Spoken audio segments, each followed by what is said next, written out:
And we're back. Where we last left off, Braxton Bragg had just been court-martialed and found guilty for disrespecting a superior officer. Moving forward, again, like I said, he's got that kind of spotlight on him now. He knows the Army is watching his every move, so he decides to tighten up his behavior a little bit, but his overall feelings and personality and the resentment that he holds toward high command, he still is going to have those feelings of resentment. But in 1846, the Mexican-American War breaks out, and Captain Bragg is sent to Mexico in command of a light artillery battery, which at this point in U.S. history, there is only 2 light artillery batteries in the entire U.S. Army. Again, I noted earlier how the U.S. Army, up until the Civil War, was extremely small, especially in peacetime. So when the Mexican-American War breaks out, we don't actually have a lot of men serving in the proper U.S. Army at the time, to the point where there's only 2 light artillery batteries in the entire Army. And Bragg just so happens to be commander of one of them. The Army was forced to swell its numbers at the time. Like I said, small Army. Now you're at war. You've got to pull in volunteers.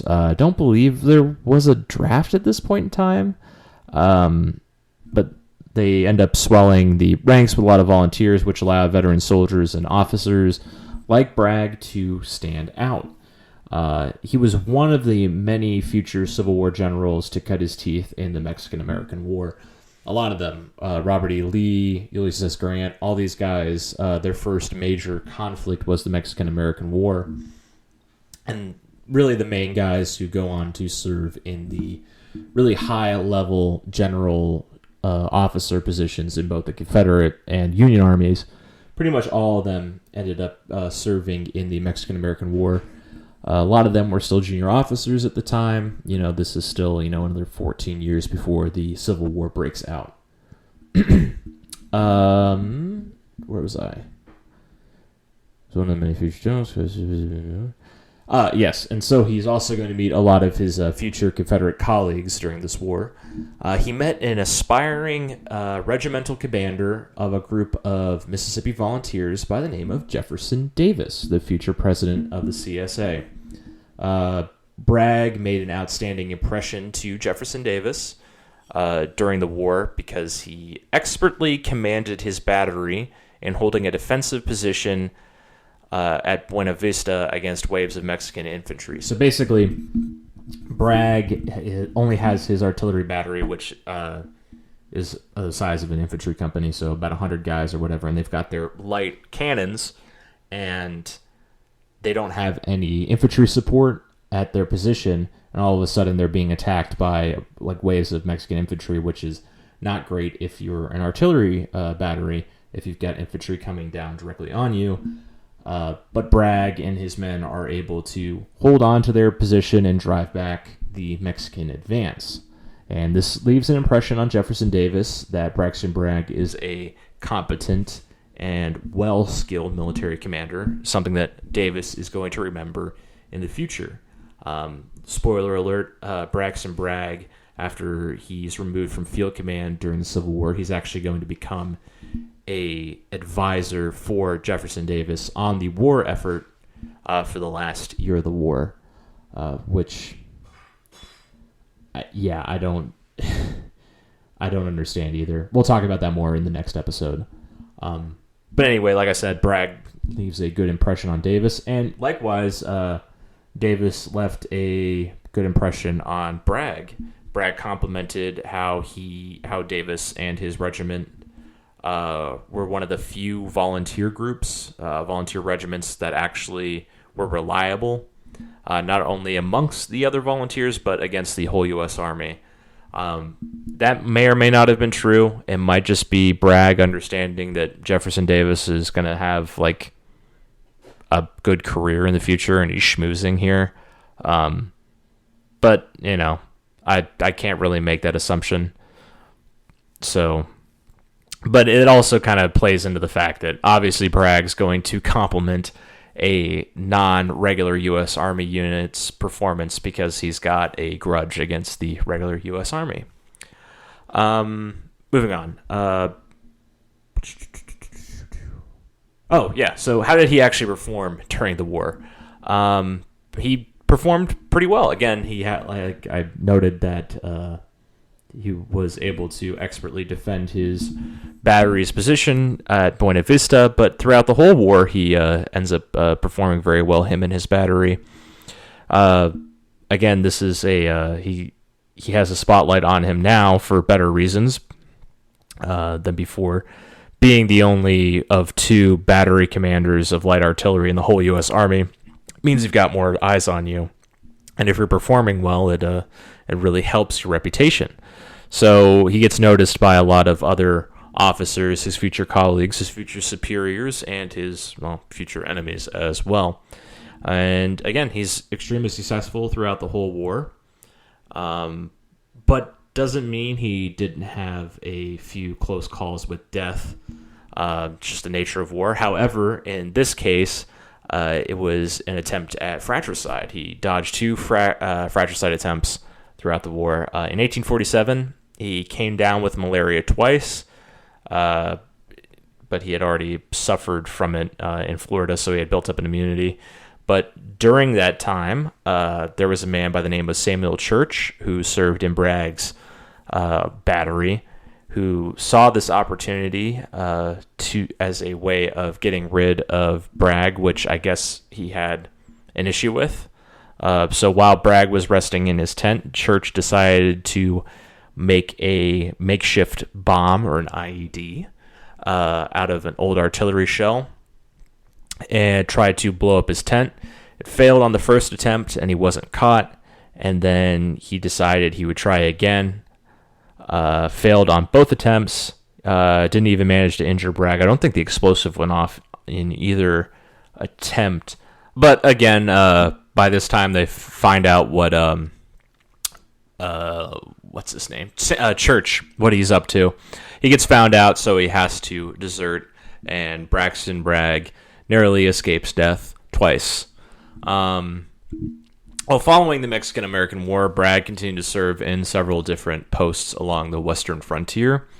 That was basically all you could do at that time in the U.S. Army during peacetime. Throughout the 19th century, you're going to get posted, just all along the frontier, Texas, California, New Mexico, places like that, all along the western U.S. frontier, fighting Native Americans, that kind of thing, kind of sitting around in a fort in the middle of nowhere. But that's what Bragg's doing at this point in time following the Mexican-American War. And due to the fact that he was posted up in the frontier, he had to spend a lot of his time away from his home and wife. As he had before the war, he continued to voice the same criticisms of the Army to Congress, but now his brother was actually serving as a representative for the state of Alabama, and now he had an official channel to which he could voice his criticisms. And it's noted that Bragg voiced these criticisms now in a far more respectful manner than he had a decade prior, and he began to change his behavior slightly. And this does help his case in a way. It just so happened to be that if you voice your displeasure with the U.S. Army in a disrespectful manner and circumvent your chain of command while you're doing that, it's not received very well. But if you use official channels and do it in a respectful tone, it's actually received far better. So, again, Bragg continues to voice his criticisms, but now he's doing it in a much more mature way. It doesn't really result in the way that he wants it to go. Again, the big sweeping reforms that he wants to see in the Army, which I couldn't get specifications on. Again, they don't take place. So it's just kind of that meme from The Simpsons where that's was it Homer's dad? It's like shaking his fist at the sky. It's like old man yells at the sky. That's basically what Braxton Bragg was doing in the 1840s and 50s. It should be noted at this time that he had subordinates for whom he wrote highly of to Army Command. He had two subordinates, two guys serving under him that he thought were doing really well, and he decided that he was going to write letters of recommendation for these young officers. And these two officers' names were Daniel Harvey Hill, who you might know, and George H. Thomas, who, if you follow the Instagram page at all, you should definitely know because I wrote a post about him. These two guys, again, were officers serving under Bragg following the Mexican-American War. And he kind of took note of these two guys' performance and decided that they should move up the ladder of rank, and so he wrote them letters of recommendation. The irony and why I wanted to note this is that David Harvey Hill is eventually going to serve in the Confederate Army alongside and under Braxton Bragg. And at the Battle of Chickamauga, they're going to end up coming to blows due to some kind of argument of how either one performed. I think there was a finger-pointing thing. Going back and forth between the two for a while based on how that battle went. That is I should note, was a victory for the South, but I guess these two had some kind of disagreement over it. And the other part of why this whole thing is ironic is that George H. Thomas, also known for the Battle of Chickamauga, ends up serving on the Union side of the war. And he's actually the reason why the Union Army is going to be saved at the Battle of Chickamauga. It's actually where he earns the title Rock of Chickamauga because he was able to hold his unit's position and kind of helped the Union withdraw at the Battle of Chickamauga. Also, should note the reason why I like George H. Thomas, why I want to do an episode about him, is that he was a Southerner. He was a Virginian, in fact, and decided still to fight for the Union Army rather than give in to this idea of patriotism for his home state of Virginia. He's an interesting guy when studying the Civil War because he's kind of the direct opposite of a lot of Southern generals, and he's a good counter argument if you're trying to make the argument of the reason of why these Southern generals should be. If you're trying to make the argument that they were just being patriotic towards their state or whatever, or try to use that defense, George H. Thomas is usually the guy that you would use to counter that argument because he clearly was he put the Union above the state. His state loyalties, and so people will often use that as a counter argument. Thomas was also an extremely humble individual. There's no personal writings left by him, just because he didn't really want to be remembered for a lot of different reasons. He just was a humble guy. He's definitely a direct opposite to how Braxton Bragg is, due to a lot of things, mostly the Southern patriotism and the narcissism thing. Thomas is a good opposite, and Thomas also performed very well during the Civil War. But this isn't the George H. Thomas episode. This is the Braxton Bragg episode, and we're almost done here. So yeah, again, Thomas. Okay. So as I've noted before, Braxton Bragg had this whole long Army career before the U.S. Civil War. A lot of generals who fought for the South also did. Braxton Bragg, though, is actually going to leave the Army far before the Civil War ever breaks out. A lot of the guys who serve as Confederate generals were actually serving in the Union Army prior to the breakout of the war, and then switched sides, or as soon as their state seceded, decided to join the Confederacy. Braxton actually got out several years prior, ironically, due to his friend and future Confederate President Jefferson Davis. He's the guy who ends up ending Braxton Bragg's Army career. Well, at least kind of indirectly. He doesn't get him fired, but he gets Bragg to quit. But that wasn't his intention. So as stated before, Bragg was a light artillery commander, and he led only one of two such units in the Army during the time of the Mexican-American War. Now, during the Franklin Pierce administration, that's going to be 1853 to 1857, I want to say. Yes.